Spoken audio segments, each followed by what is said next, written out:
Welcome back to the Boxing Bookie. We are back. It's good to be back.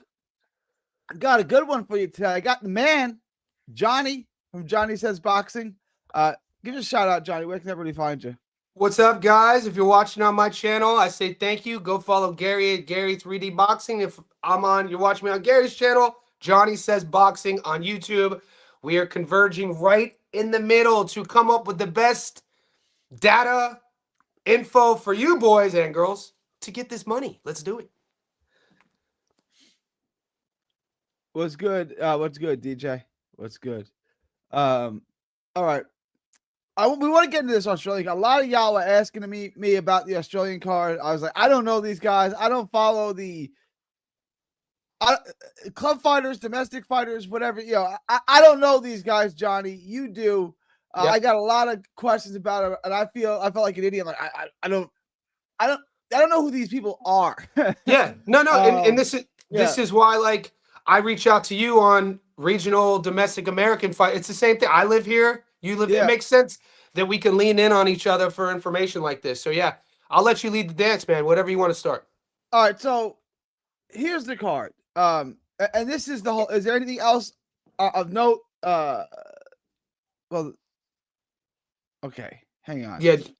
Erdenbot's not on that card though. Benitez. Yeah, that's the Pro Box card. Yeah. Okay, it's the four. It's that first four.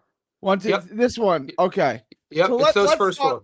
There's interesting odds on some of these. Okay. These look like close fights on paper. According to the bookmakers, these are close fights. Andrew Hunt. Yep. Munir Fatih. And Mohir Fatih. Now, Andrew Hunt, other than a douchebag that I used to go to high school with, who same name. Who is Andrew Hunt? Tell us about this fight. Okay, this fight's actually pretty exciting, believe it or not. And I was telling the boys about this fight on my earlier live stream. And the fact that the odds right now, I'm just going off Australian odds. Munir is the favorite, $1.31. 100 on Munir gets your money back plus 31 bucks. The draw is 16-1.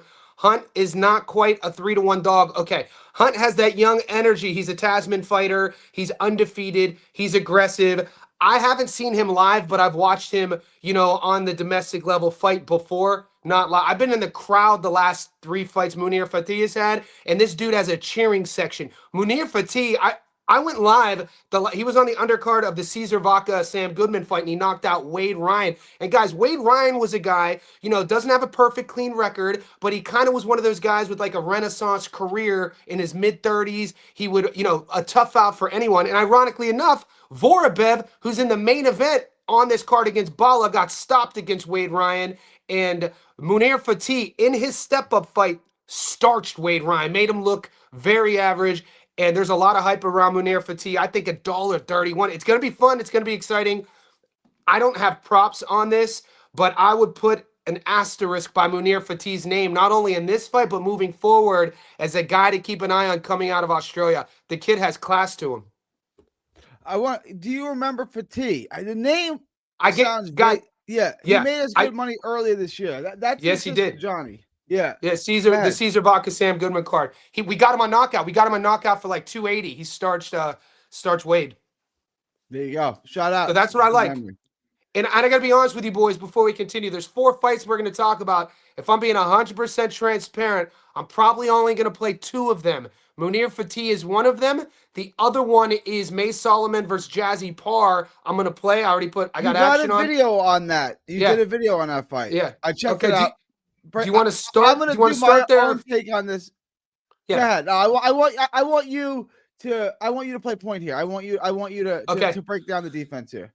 Okay, then if we're going to do that, let's talk about the first girl fight first, the Stephanie Lee cutting fight versus Mariah. She's fighting Mariah Turner. Now, I'm not uploading a stats zone line on this, and I'm very close to taking the favorite here. This is one of those ones I'm not going to play, but I'm going to tell you the breakdown on it.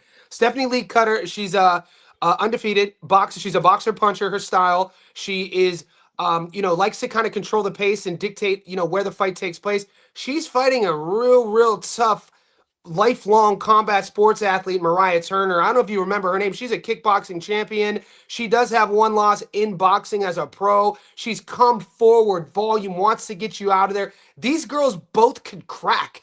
And, you know, they're a little bit heavier. This isn't going to be your super flyweight matchup. I think they're both fighting at, is this a welterweight? I'd have to look at, they're fighting at featherweight. So, but Mariah Turner is a favorite for a reason, and I know a lot of the boys in my Discord were asking me, is Stephanie Lee cutting live? I just don't think so. I don't think Stephanie is going to be able to handle the pedigree from Mariah Turner.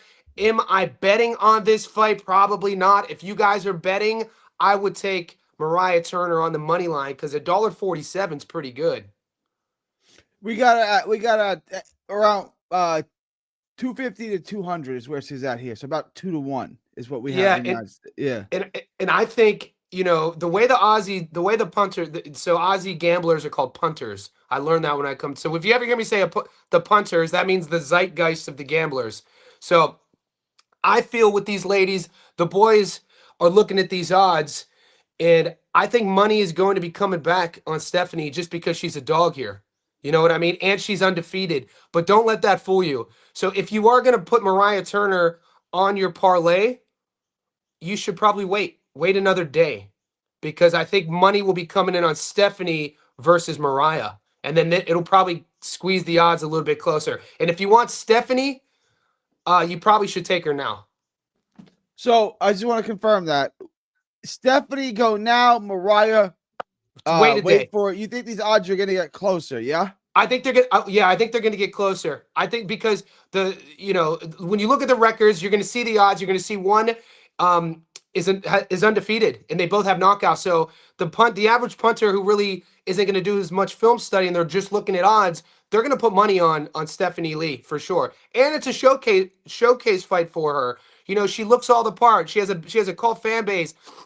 She ticks the boxes. She's marketable. I don't know if you know about women's boxing in Australia, Gary, in terms of like it's blowing up. I mean, think about off the top of the head how many world champions we have from Australia.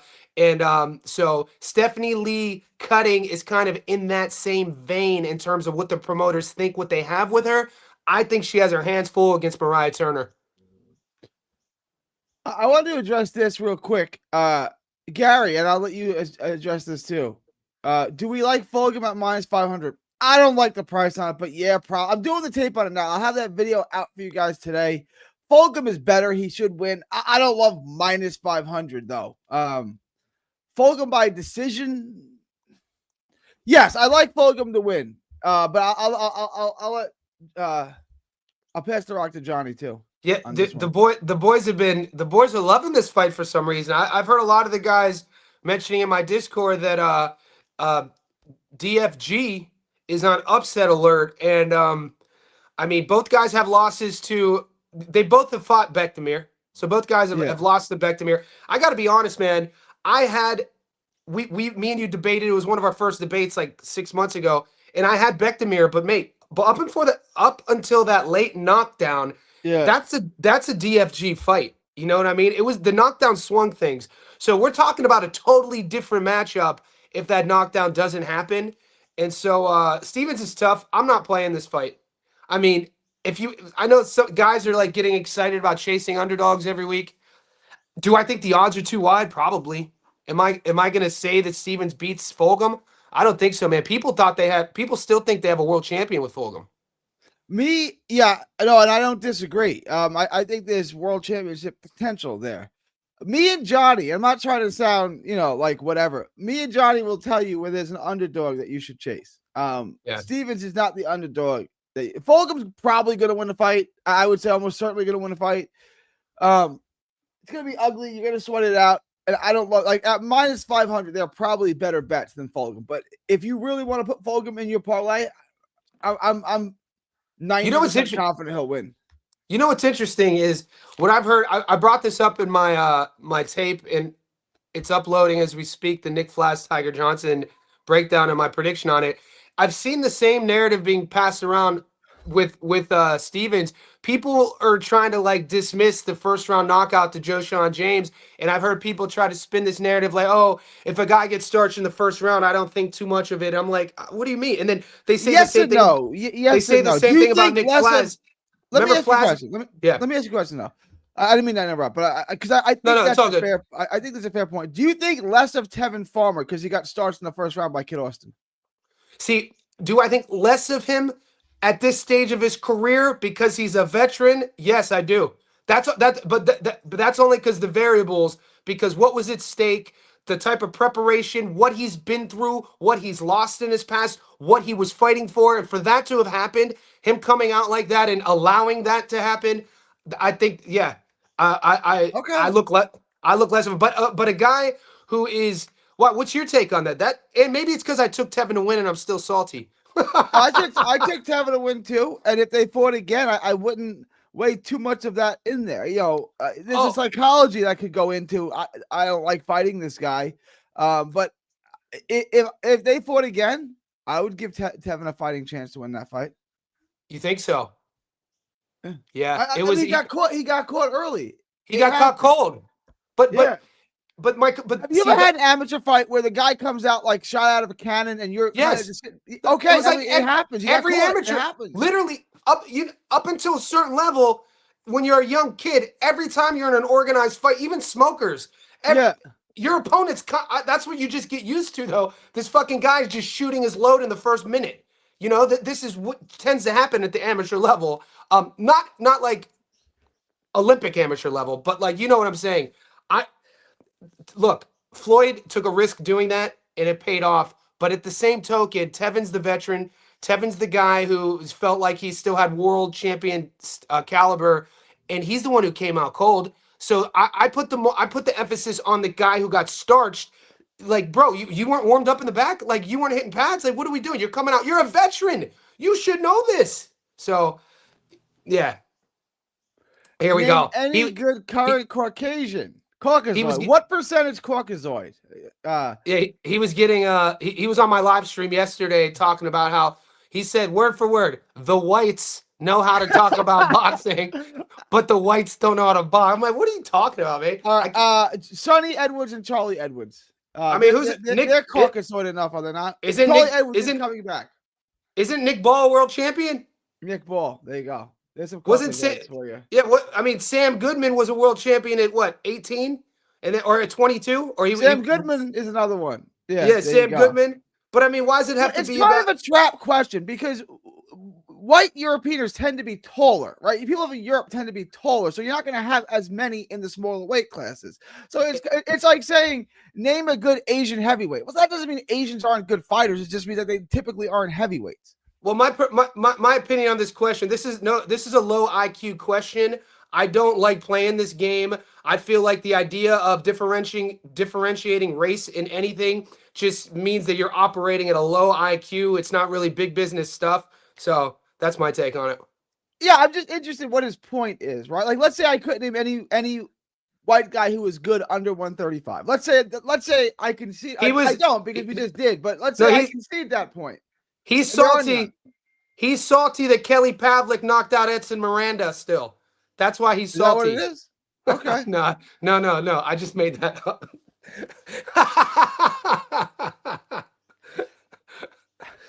I think it's funny because there always is.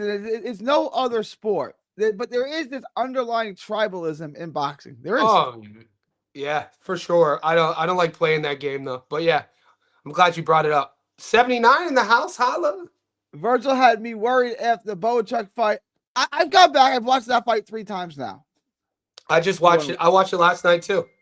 He won every round. And he didn't get knocked down. And the fight really wasn't that close. It really wasn't. Like Virgil won 9 rounds in that fight. The fight that I was going back and shout out to he's in my Discord. I think he's on your live as well. What's his name? His name will come to me.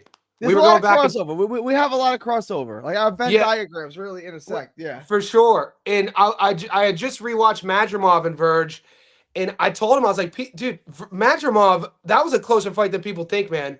And one of my guys was in Riyadh, and this is something Madrimov never talked about, and he wouldn't bring it up. I guess everybody was sick in Riyadh. His whole camp. They tried pulling out, and Madrimov allegedly got threatened to fight that fight. Did you know about this? No, Oh, no. okay. I don't know how much to take on that. It's not like I'm making excuses, but I guess where I was getting at is that led me to rewatch Lubin versus Seb. And mate, what I learned in Lubin versus Seb is my narrative initially was like Lubin, gets dropped in the second, Seb gets dropped in the seventh, the fight gets stopped in the ninth due to the damage. That was it, and it was close on the scorecards. What I realized and what I learned since watching the tape was the fact that that's not where Lubin wants to fight. Seb was forcing him to fight Seb's fight. Lubin had to dig deep to even be in that area that moment. Lubin wants to fight at a different range. He wants to fight mid, and Virgil is going to eat that up. His hand speed, where Verge is comfortable, his body shots, the in the pocket stuff. So I've totally, after rewatching the tape, was like, yeah, Verge, this is tailor made for Verge. How did we forget about this guy, by the way, when we were naming Caucasians? Ukrainian, I don't know. Yeah. How I did we know. forget about this guy? Because we're not racist. Yeah, it's not something. It's not something that really crosses my mind. But yeah, I don't like defending. I don't like defending. Like, why that guy put me in a position to defend what? Like, what is white anyway? Like, my father was from Czechoslovakia. My mother's from Tuscany. Like, what does white mean? You know what I'm saying? Like, yeah, my mom is from Sicily. Is she Arab or is she white? Like, that's a whole. Yeah, that's a whole like thing. the Moors, the North Africans, Africans. Like, my girlfriend's from Sicily and Calabria. So you look at her whole family, and south of Rome, you have the darker hair, dark eyes, brown hair. My whole Italian family is green eyes and blonde hair. So it's like, what are we talking about here? You know what I'm saying? Like a pigmentation of our skin. So he was being racist in your chat yesterday.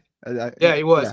Yeah. DJ. Oh, yeah. Yeah. With I had Breaking Bad on, and me and Breaking Bad was kind of torching him too. All that shit is white, bro. Yeah, I think so, right? But then, like, you look at this is another low IQ comment though, because you must not know anything about ancient history and empires and who ruled what. That idea of what white isn't a real thing. What were the Ottomans? What were the Romans? What was happening with the Turkish Empire? Like, the idea of what white is more of a cultural thing, I think, depending on where you are in the world. It is and it isn't, right? Because it's cultural, sure. But if people looked at you and I, they would say that we're white. And like, yes, okay, right? Like, they'd be correct. So it's cultural and it's not. Like, it is. What's Dimitri Bivol? What's Dimitri Bivol? He's Asian, right? What's our term better be? It's fair. Like, there's certainly some great, and that's why I say it's genetic, but it's also cultural. Like, it's both. What's the Spanish Empire? Do you know anything about the Spanish conquistador? How about the Argentinians? You know what I'm saying? Like, you gotta know. I'll go to Sicily. I'll go to Sicily. And there'll be people who are dark, like Paulie Malignaggi and darker. Yeah, and they're white, right? They're white. North Africa's right there. Yeah, I'll go over to North Africa. I'll go to Afghanistan, and they're lighter than me, but they're not white. You know what I'm saying? Like, you go to Afghanistan, it's not rare to see people with blue eyes, right? It's a low IQ conversation. It's kind of like, well, they're lighter than me or lighter than people in Greece who are white, and they're paler, but they're not. It's cultural, and it's in boxing. I get it. I grew up in Youngstown, Ohio. I grew up with just white. I didn't know what racism was, so I moved to California. In Youngstown, we were all poor, so it was white and black Puerto Ricans, and nobody had anything. So there was no division of racism. It wasn't until I moved to Cali, when there were millionaires and homeless people, then I started seeing real racism. It was crazy. All right, they want to know about this too. This is an interesting one. Astrolabio Akatsugi. Jesus. Akatsugi. This is a really good fight. I kind of want to roll the dice here on the dog, but I don't want to taste the dog either. What are your thoughts on this? This is a really fun fight. This is a pro box type fight. Go ahead, Johnny. Yeah, I have two fights. I need to watch Astrolabio's last two fights. I've watched what I need to see from Akatsugi. So I need more time. It's Wednesday morning here. So ask me that question in 24 hours. I'll be able to have another answer for you. I have like there's only so many hours in a day where I could watch the fights, but I do have in my notes that I need to watch those last two fights from Astrolabio. All right, I don't want to digress too far off. I want to get back to that Jasmine Parr fight and then this other fight where I don't know these people. Jasmine Parr Mai Soliman, your thoughts on that? Okay, Mai Soliman, 27 years old, Egyptian-born fighter, had a pretty good amateur career. She's had a good pro career, and you know, I'm a fan of her. You know, she's my friend. I know her. She's a really tough fighter. She's really gritty. Look, because of the influx of female boxing in Australia, these ladies take it freaking personal, meaning they stay in the gym. They're always fit. They're always leveling up. So you never. It was like the chicken versus when Chicken fought Shernika. I never saw that level with Shernika. Like, I was Yeah. not expecting that level. It's just that, she had leveled up. And then when we just saw Chicken leveled up. Chicken, you know, she had won her last. Anyway, my point is, Mai Soliman, she's going to have the power advantage. She's the naturally bigger girl. This fight's at super flyweight. I give her the power. I give her, you know, the size, but when it comes to Jasmine Parr, mate, Jasmine Parr was born into this. Her mother, Angie Rivera, was a pro fighter. Her father, John Wayne Parr, is a legend. When you think about the best kickboxers, Muay Thai fighters who were white, you think about Ramon Deckers and you think about John Wayne Parr. John Wayne Parr is a goddamn legend in Muay Thai. And so Jazzy was doing martial arts when she was born, right out the womb, dude. She did jiu-jitsu as a 5-year-old. She took pro fights in Thailand as a Muay Thai fighter. And at 22 years old, she turned pro a couple years ago in boxing. And I was telling people in my breakdown, this is the fact that if you ever spar somebody, if you're a boxer, for some reason down here in Sydney, because Thailand's right here, we have a lot of Muay Thai. Muay Thai is very popular here. I've sparred a lot of Muay Thai guys who've come up to me who asked me to spar in boxing rules. And the first thing you pick up on as a boxer is they don't punch hard. They can't punch because they can't sit down on their shots because they have to worry about getting head kicked. They have to worry about check-in. They have to worry about checking leg kicks. So it's not, you know, and they give you both shoulders, their movement shit. In terms of Western boxing, I would never fight a Muay Thai fighter in Muay Thai rules, but these fools will come up to you, let's box. I was like, all right, motherfucker, they got no feet, no head movement. They're fun to spar because you can just try new shit on them. Jazz is learning how to sit on her punches. She's 22 years old. She's knocked out her last 2 opponents. Mai's knocked out her last 3 opponents. Jazz's only loss is to Shannon O'Connell. Shotgun Shannon, dude, a full-grown woman. Jazzy fought her at like 20. I thought Jazzy won that fight. O'Connell has a win over undisputed champion Shernika Johnson. So when it comes to class, technique, when you watch Jazzy, if you've never seen her box before, and you're a fan of the minutia, of the little details, you're in for a treat. So I got Jazzy on the money line. Well, how confident are we in that?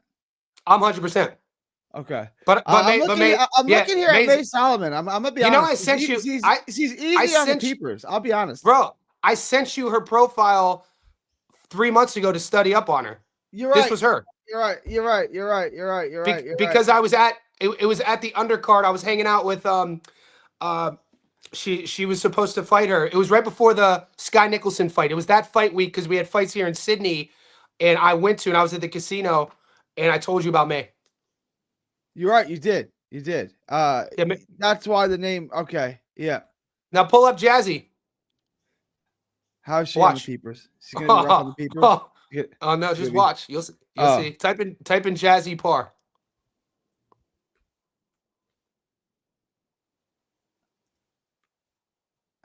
Okay. I feel bad though because you know I remember when she's young. We're not gonna. Yeah. No. This is what the boxing. This is what Australian female boxing does at weigh-ins. I think it started with You good? Yeah, we're good. Sorry, my bad. I hit the wrong button. I think that it started with Ebony Bridges. I don't know if it was a thing in American female boxing, but Bridges would do her weigh-ins in like lingerie. Yeah. And so those photos you brought up at Jazzy, that's at weigh-ins. That's just boxing content. So like they all get in their like lingerie and get on the scales, and it's kind of like whoever goes viral first gets propped up on these fight cards. It's just that Jazzy has the pedigree, Mai could fight, and they both just coincidentally are pretty women. You know what I mean? Pretty girls. I mean, Jazzy's so young. She's 22. She's like a kid. 22 is an adult, though. I mean, I'm 42. I know. It's not, but yeah. I'm 43, but I'm older than you. Yeah.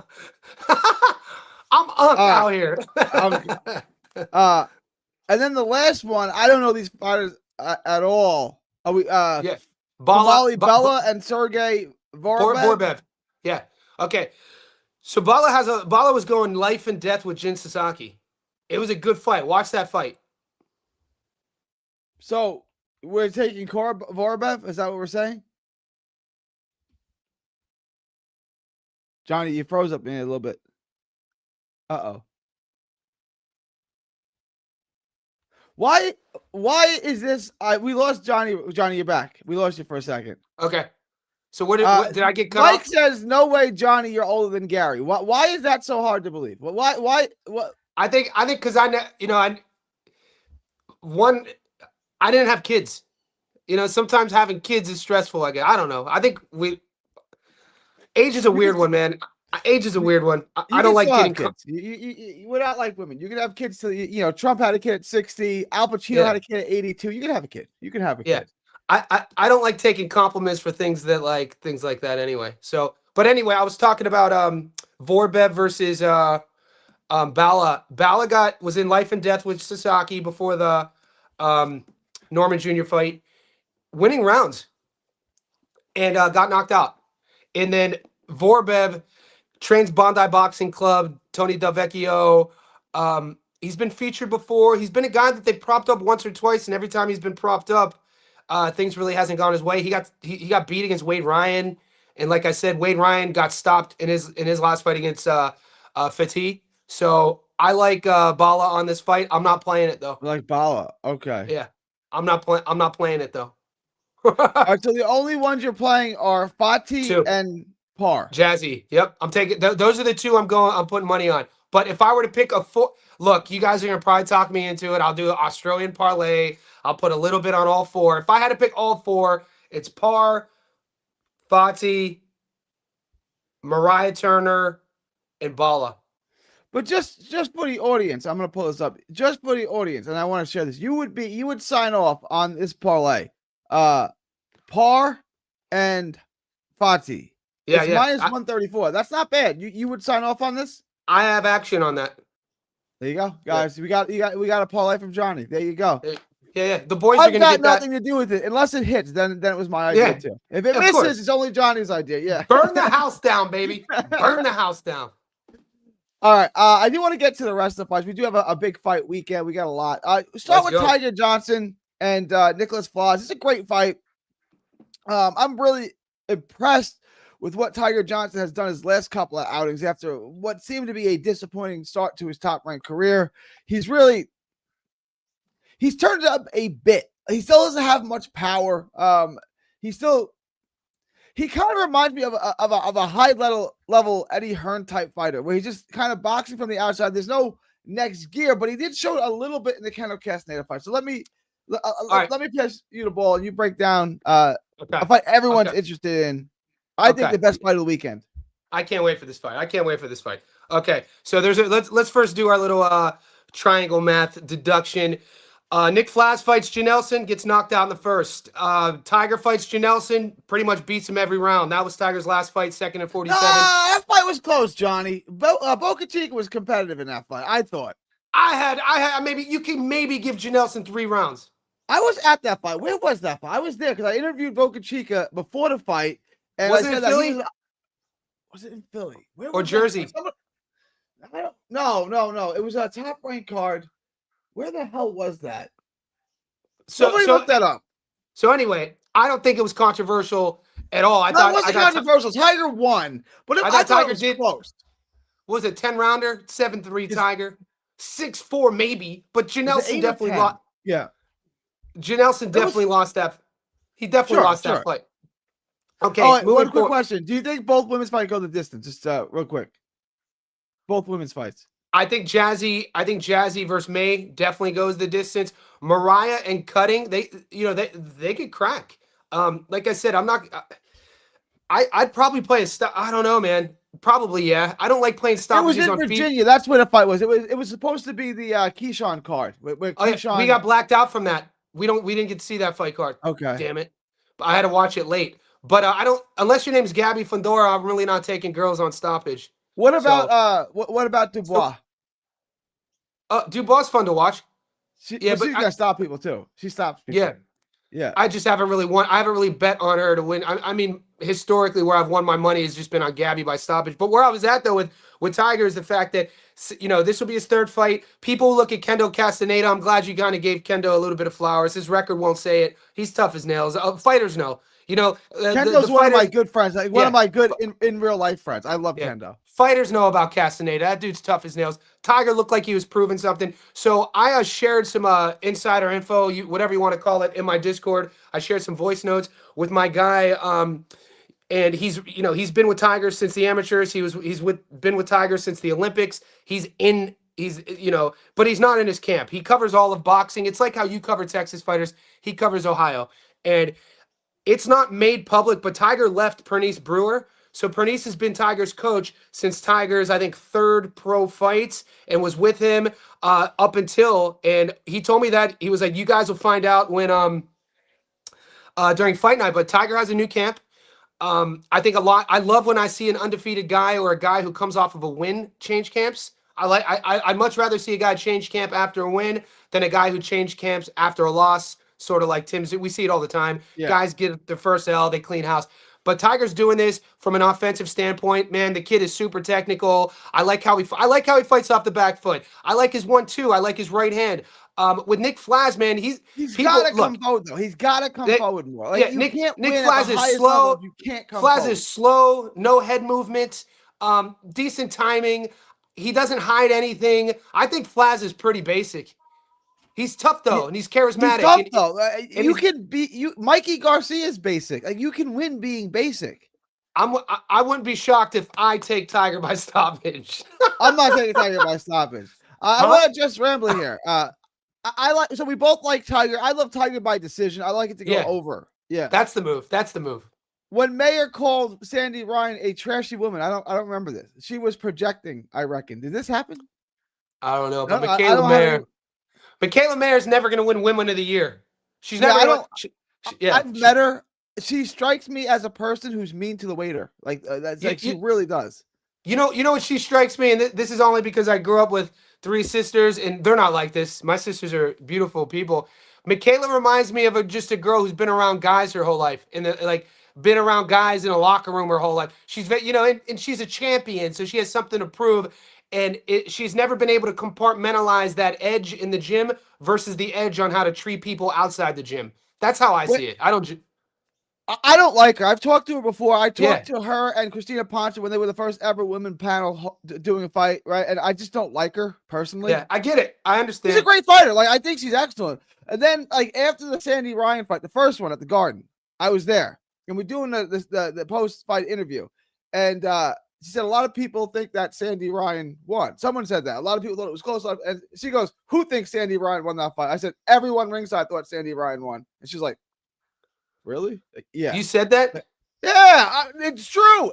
There was probably 100 people ringside. 95 of them thought Sandy Ryan won the fight. I was one of them, right? What'd she say? She didn't really say. What are you going to say? Would say everybody ringside thought Sandy Ryan won the fight. What's she going to say? She probably thinks you're mean. Good. Someone had to say it. Like, there's no point in interviewing someone if you're just going to fluff them up. Who thought Sandy Ryan won? Everybody ringside.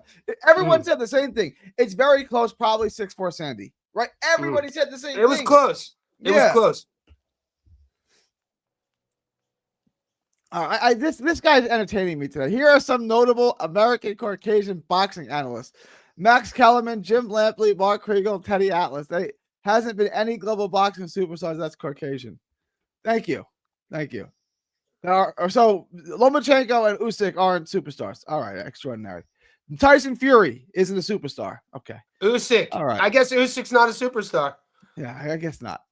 This is poor trolling. This is poor trolling. I think that might be PJ. You think so? So go back. Somebody said that I switched. No, I didn't. Johnny, it said you switched to Flash. No, I don't know what you said in the Discord. I know on your stream you also picked. Johnny, you were saying you switched to Flash. Did you switch? No. I never switched. I'm uploading my video right now. You guys haven't even seen my official prediction. 2 weeks ago, I started with Nick, and then you do your work, and then I'm sold on Tiger. Yeah, we covered that. Great to see you two chop it up. Great to have you here, boxing fans. Shout Boxing fans, the man, dude. out. All right, let's look at the rest of the card. Let's look at the rest of the fight weekend. Okay, we covered all of Australia, right? Yeah, yeah. All right, good. We're on. Let's do it. We did Astrolabio, and I need another 24 hours. I need another 24 hours on the Astrolabio film. a lot of these are not worth my time. Josh Edwards minus 10,000. I mean, these aren't worth betting. How about Erdenbot Benitez? What was that? Yeah. Do you see Benitez? Erdenbot would have to sleep. I mean, Benitez is a real opponent. This isn't a. I think those odds are crazy, aren't they? What do you? Yeah, the odds are wild. The odds are wide. I wouldn't touch this. Like, there's better bets at minus 1,600 than Tendy. Yep. And I wouldn't take Tendy by stoppage if you can get it. I just, Benitez is he's not going to win, but it's not going to look like a minus 1,600 fight, right? No, he's solid. Yeah, I don't know why the odds are like that. I don't know. I'm not gonna bet him to win, but at plus 750, like that's kind of wild. He ain't gonna look like a 7.5 to 1 dog. I'm just saying. I'm really, as we get closer to fight night, I'm really loving Virgil by stoppage. I've been trying to say this. Hey man, I had to do my homework, bro. It all comes down to, I was talking to my guy and he proved I never took in consideration where Erickson loves to fight at and where he doesn't love to fight at. And he loves mid-range. He's comfortable there. And when you look with Virgil's kitchen is in the wheelhouse. And Virgil's volume and his hand speed and his body punching, it's going to be a fun fight. I'm going Virgil. While it lasts, yeah. Yeah. But I like it not to go the distance. Same. And I like Virgil by side. I think not to go, because even if you think Lubin's going to win, he's going to stop. He's not going to win a decision because he's going to get outworked. He doesn't throw that much. Virgil throws a lot. He's a pot shotter. Yeah, he's kind of like a pot shotter almost. He's like, Erickson Lubin is like the net. All right, I think I said this before. People thought it was controversial. All four are southpaws. Is Jahai a southpaw? Is Jahai Tucker a southpaw? I think he is. I don't know. That's a good question. Okay, I think he is. Pull that up real quick. It says orthodox, but why do I feel like you're right? Let me look at a picture of him fighting. No. He's ortho? He's ortho, yeah. Okay, so Truck Simpson southpaw, Erickson Lubin southpaw, Errol Spence Jr. southpaw. They all kind of have this sort of like flat foot sort of, EJ's the top of the chain there. And then Erickson is like, they're all kind of, maybe they all remind me of each other kind of. I think Truck, I always call Truck like almost a lower version of EJ. Yeah. But I think Eric doesn't throw enough. I think he pot shots, and I think Virgil is going to overwhelm that style. But, I mean, kind of, my wallet is with Virgil. I'm kind of cheering for Lubin, though, all things considered. I'm betting on Virgil. I like a comeback story, mate. I like a kid who got knocked out when he was 20 and then overcomes the odds. I'm a storyteller, dude. I like it. The thing about Lubin is he's just not that good. Like, I just watched the tape on him, and people are like, he's going to beat Verge. On what planet, in what sport is he going to beat Verge? Verge is still, people are still going to talk shit about Verge, even if he stops Eric. Yeah, I know, because it doesn't matter. It's just the narrative. Once he stops Lubin, everyone's just going to say, well, Lubin wasn't that good. It's like, well, you picked him to beat Verge, right? Like, Exactly. So Verge is basically dealing with what Bud had to deal with his whole, like, fighters have to deal with this in boxing until they. That was wild. What they put Bud through was wild. Like, people forget those years with Top Rank. He was like shelved, and like and then the public discourse about him was insane. It's like, what does this guy have to do? I've always said he's a near perfect fighter. Like if you took Crawford to the gym and he said, "What do we need to work on?" Really, nothing. Really, I mean, just do what you do. Like, I mean, it's that mean streak. It's that mean streak. You never, like, he's never that fighter in between rounds. You have to be like, shit. Hopefully his corner gets through to him this round. Some guys you have to, like, come on, dude, fucking wake up. I do like this bet. Tiger to go the distance at minus 430. Yeah, that's, logically, that's the move. especially if you're on Team Tiger. But Lubin gonna put the jab on him. Lubin doesn't really work. He's got a good jab. He just doesn't really work it that much. It's not like he's constantly pumping it, if that doubling it up. He really he doesn't work the jab like that. he better have his timing on point. If the only way that's happening is if Virgil continuously makes mistakes and runs on and doesn't change up. But Virgil's smarter than people think, man. I don't think he is. I love Virgil. I don't think I watched the tape on him with the Boachuk fight. He was really predictable in his approach, and that's why Boachuk had some success with him.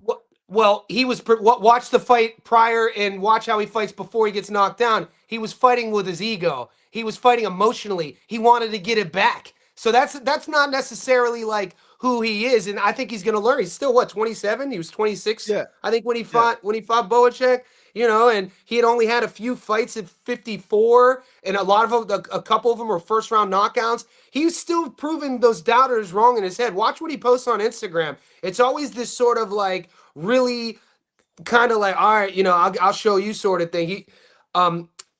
That almost made him. He almost paid for that shit though. You can't just run on trying to fight, trying to get your get back. You got to be patient. I want to address this comment. What weight do you give the Texas cards if Lubin makes it to the final bell? I don't think he does. But if he does, Verge is up 4 rounds to nothing to start the fight. I give everyone, and when I interview Lubin, because I'm going to the press conference, when I interview Lubin, the first thing I'm going to say to him is, I give you full credit for fighting a Texas fighter in Texas. That's how I'm going to start every interview with every guy who comes in to fight a hometown fighter, because you already know you're not getting a fair decision. I remember talking to Eddie Hearn when he was making the Bam and Sonny Edwards fight, and I said he's definitely coming to the U.S. I asked, and he said, "Yeah, we're doing it in the U.S." And I asked Eddie, "Are we doing it in San Antonio?" He's like, "No, it's not fair to ask Sonny Edwards to fight Bam Rodriguez in Texas. He already can't knock him out, and now he won't be able to win a decision either." Eddie Hearn said that about his fight. You know what I'm saying? Like, it's a thing.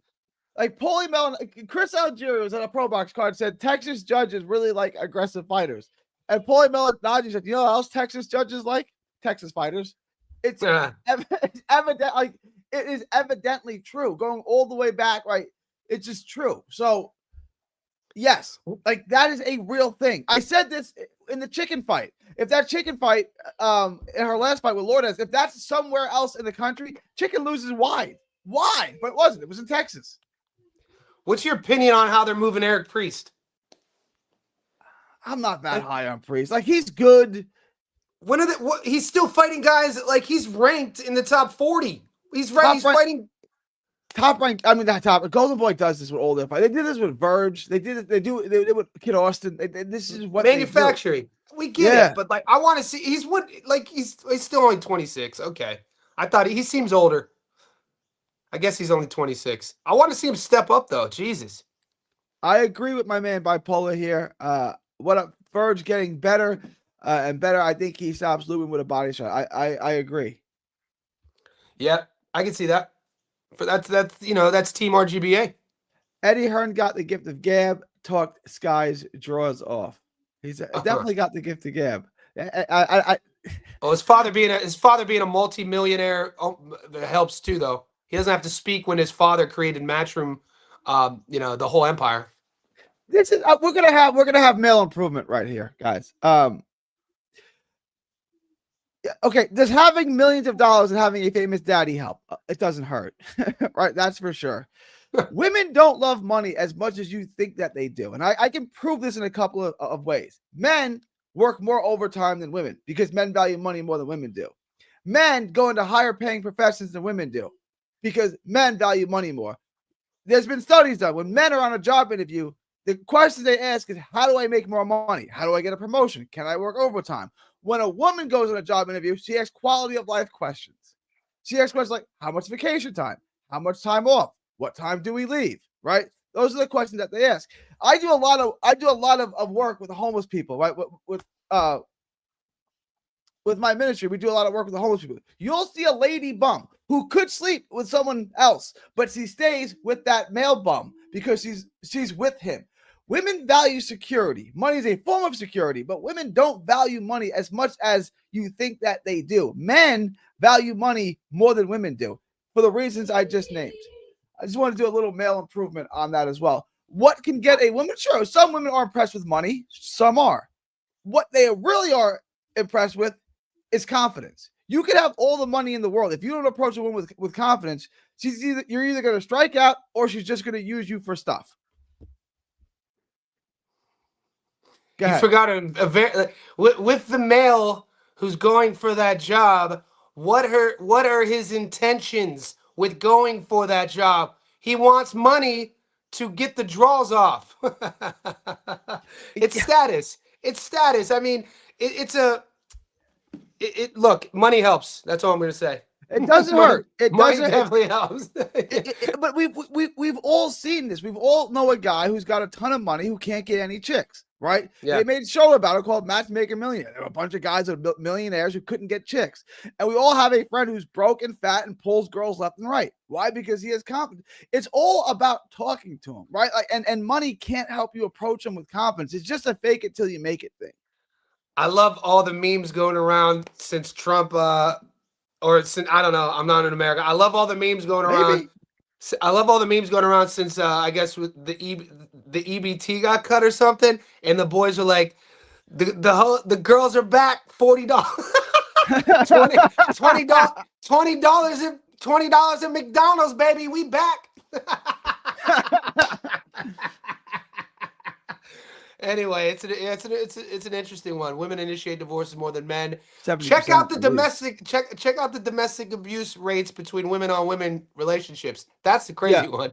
The violence. Yeah, the most vile relationships are like, if you look at the divorce rate amongst lesbians, it's close to 100%. It's like in the 80s. And the highest rates of domestic abuse are in lesbian marriages. Look, I don't want to, dude. I love women, man. I feel like we're lingering in murky waters out here. I date a very strong, powerful, successful corporate woman. She was the first ever female equity partner in an all-male industry firm, in an accounting firm. She's a beast and a savage. Most beautiful thing that's ever happened to me. So, like, for me, I think it's attractive to be around a woman who is, driven and such like that. And it's not if my I wasn't, thing, but that and if I wasn't, and if I wasn't confident, she wouldn't be attracted to me. So confidence is huge for sure. Well, that's everything though. Like, no woman would be attracted to you if they're not confident. If you're not confident, it's people have this debate. Is it looks? Is it money? Like, what is it? It's confidence. I promise you. If you just go up to guys, use this line. Use this line. And don't use it at bars. Bars are okay, but women are already combative at a bar or a club because they're getting hit on all the time. At a supermarket, at a ball game, at a movie theater, at whatever. You're playing mini golf and there's a bunch of girls hanging over there. Pick one out and say, hey, you in the teal shirt, I think you're cute. Come here. I want to talk to you. You know how much confidence that instills? That's not a pickup line. You're just being truthful. You in the teal shirt, I think you're cute. I want to talk to you. Come here. And let her walk to you. She will. I meet her halfway. That is a power move. Why? Because it instills nothing but confidence. It's not trying to come up with a one-liner. It's not trying to have game. It's simply playing the game. Chicks like confidence. If you say, hey, you in the teal shirt, I think you're cute. Come here. I want to talk to you. She will come to you.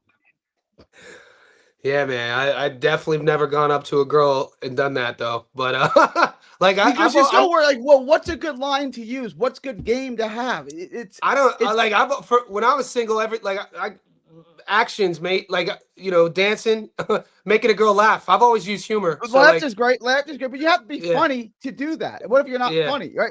Laughter is great. It is. Or kind, or just being like, kind. Like smiling. Smiling helps. Don't be mean. You know what I mean? Like simple. You don't have to overcomplicate this. I once interviewed a guy on my pod. I used to do an entrepreneurial podcast where I'd interview like. Lewis Howes was on my show, Grant Cardone, Gary Vaynerchuk, and I once interviewed this guy who was like a hustler. He was writing these books to like get girls to like you, and I went back and forth and was like, bro, you are giving out the worst advice trying to catch girls. If you're out there trying to get girls in a web and play a game psychologically, you're a scumbag in my opinion. Like, you shouldn't have to force. If it's forced, don't do it. You know what I'm saying? Like, life is play. Don't be too stressed out about it. I met Christina at the grocery store. I was going up an escalator, and like she waved at me, and I was like, "Hi." And so like, I don't know, man. My perspective is a bit different. I would focus on yourself more than focusing on other people as well. If you're out there trying to get to the next level, you need to develop your skills. You need to focus on yourself and level up individually, and then the right people will come around you when it's time. But the idea that I'm going to go out there and like sneakily try to add little sort of like trick a girl into talking to me, man, that's not my style. But it's a good chat. Yeah, no, I agree, and that's what I'm saying. Be upfront. Women love confidence. When I say, "Hey, you in the blue shirt, I think Yeah, you're cute. Come yeah, here. I you want gotta to talk to you." speak. You gotta speak to him. You got But to be the hunter, yeah, and it's who is got to the be male to woman, right? Because you're establishing that kind of that level of dominance. who Don't the talk fuck to a is woman to woman. Like, don't talk like you're the man. You're talking to the woman. I'm letting you know posture I'm too, mate? attracted to you. I'm not Like, being creepy and overly sexual, but I'm letting you know I'm interested in you, and I'm talking to you man to woman. yeah, posture is important too, man. How you walk. People don't talk about posture enough. Tie your freaking shoes too, mate. Like Yeah. look Yeah, be presentable. confident. And if you're Yeah, not, just fake yeah, it till you make it. Just pretend yeah, that you're confident. Over yeah. time, it's Good like any advice. sport. Just act like you're confident. And over time, you'll get better at it. 100%, man. You know what it's like, and I know what it's like uploading your first video with no one following you. Yeah. I did a live stream not too long ago with one person. It was probably my mom. So like, it's important. Confidence is everything, but also like I said, I really stand by because I'm a coach first. I'm a teacher and coach. I help people, and my clients rely on the advice I give them, and I really always start within you know whether it's your spirituality, it's your lifestyle habits, it's your psychology. You need to develop yourself first if you're looking to take your life in anywhere to the next level. There's nothing external that's going to help you. People are so quick with wanting to reach out and add something to their life, or hire this person, or let me buy this, or let me learn that. No, all of that shit's external. All that shit's a fake. It's a facade. If somebody says they have the secret recipe for you being happy, they're fucking lying to you. What you need to do is work on yourself, read, be disciplined, eat the right foods, stop getting fucking drunk, stop doing drugs, stop hanging around freaking idiots, and focus on yourself. And that's who I am right there in the sentence. I never go that Yeah. deep on my shit. I never talk like this in front of the boys, but this is that's what speaks to me. That's what's worked for me. But yeah.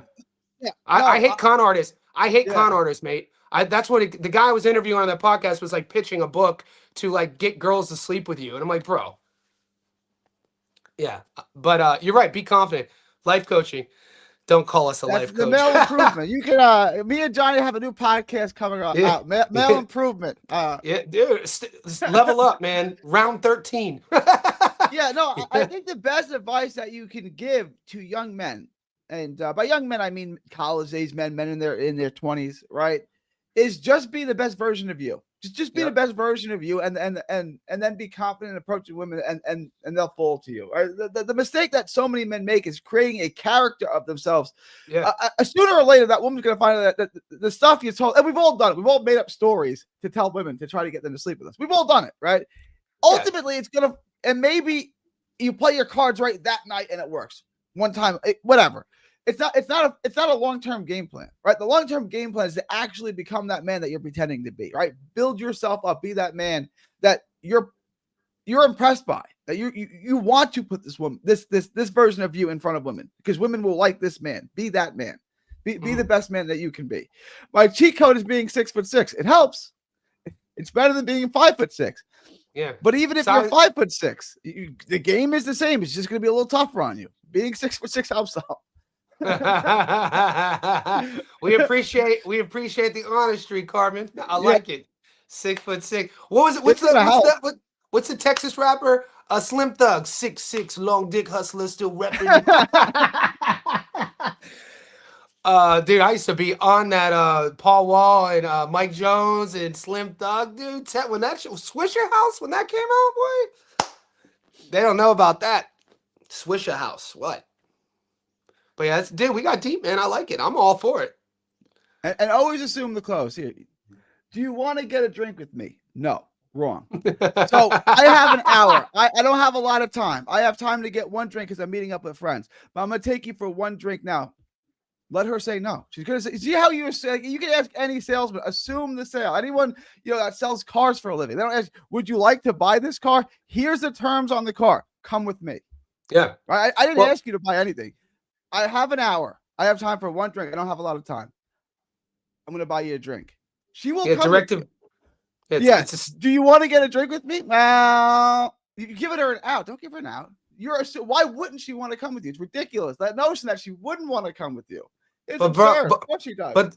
but dude, I have, but in the past, in my 20s, and dude, I lived in Las Vegas. I was a bartender on the Strip in Las Vegas. I was a bartender in LA, in Hollywood, and so like my point is, I used to live that life, right? I've been around it in my 20s and my 30s. And when you're in your 20s, a bank account doesn't matter. You can just get laid just off a chat. But when you get older, as you approach your 30s and 40s, it does matter how you carry yourself. And my advice to all the boys out there, if you don't have your Yeah. shit together, if you don't have your Get it together. Get it if you together. don't have your Yeah. shit together, there's nobody that's going to help you. There's no girl that's going to make your life better if you haven't made your own life better. And don't look for anything external to make your life better. Everything you need, you already have. But people don't like to hear that. Nobody wants to work for it. You got to develop yourself, man. Last thing, if we want to, I want to 2013, I just moved to Sydney. I was bartending. I wasn't doing shit with my grad degree, drinking every night. I was a freaking moron.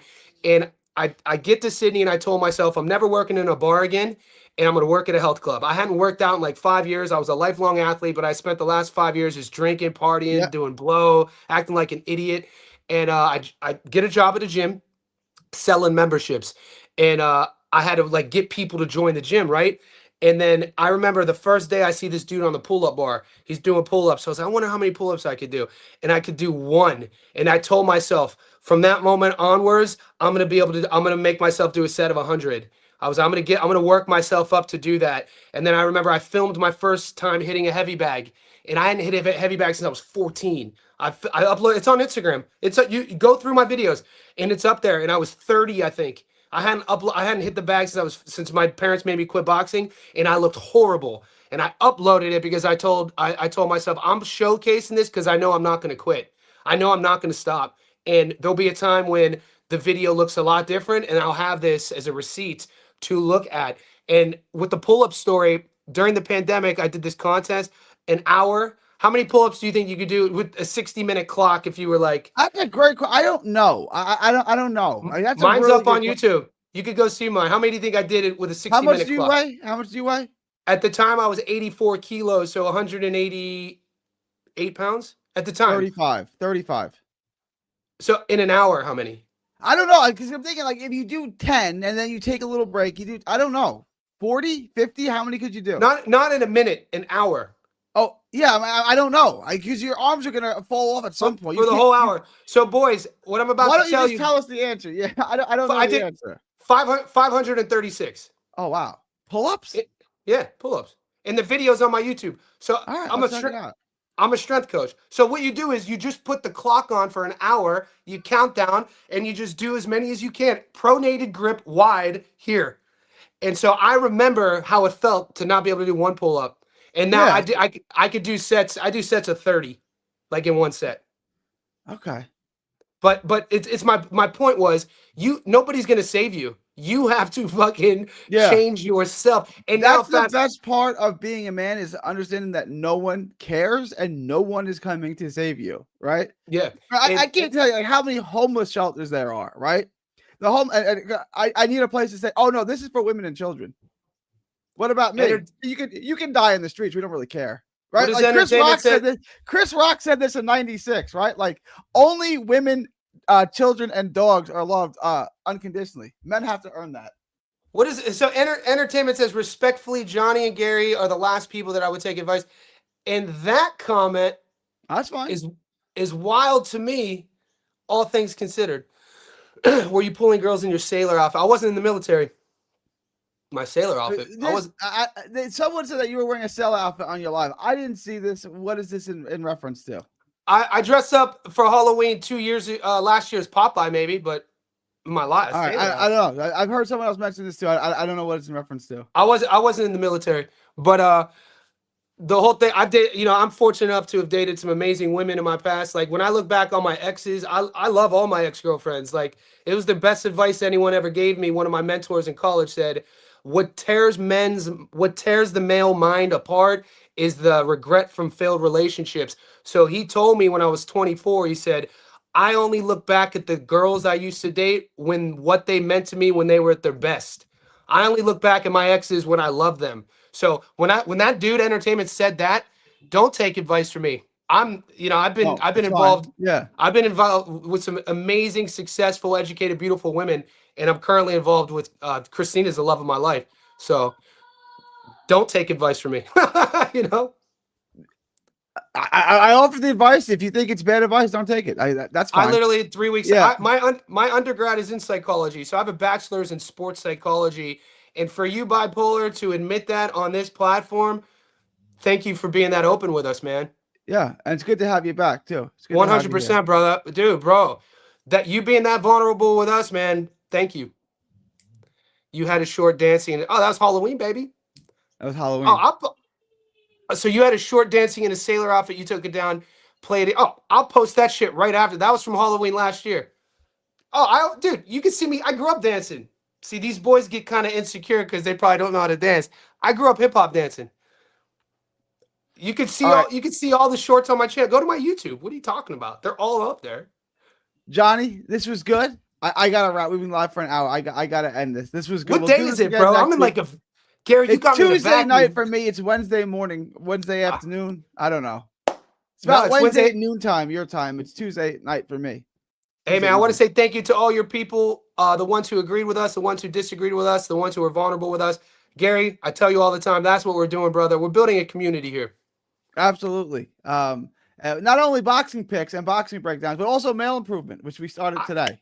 I didn't know that you worked with the homeless, man. That's something we should chat about off record. I do a lot of work. I got a heart for the homeless. Yes. I had a charity a couple years ago called Heels for Hope, where I was getting all the shoes from my gym and I was taking it to the homeless shelter. So I'm all about that too. But that's cool to learn. I didn't know that. Bipolar. I'm gonna do a live based on my stay Monday at 7 p.m. Drop a link.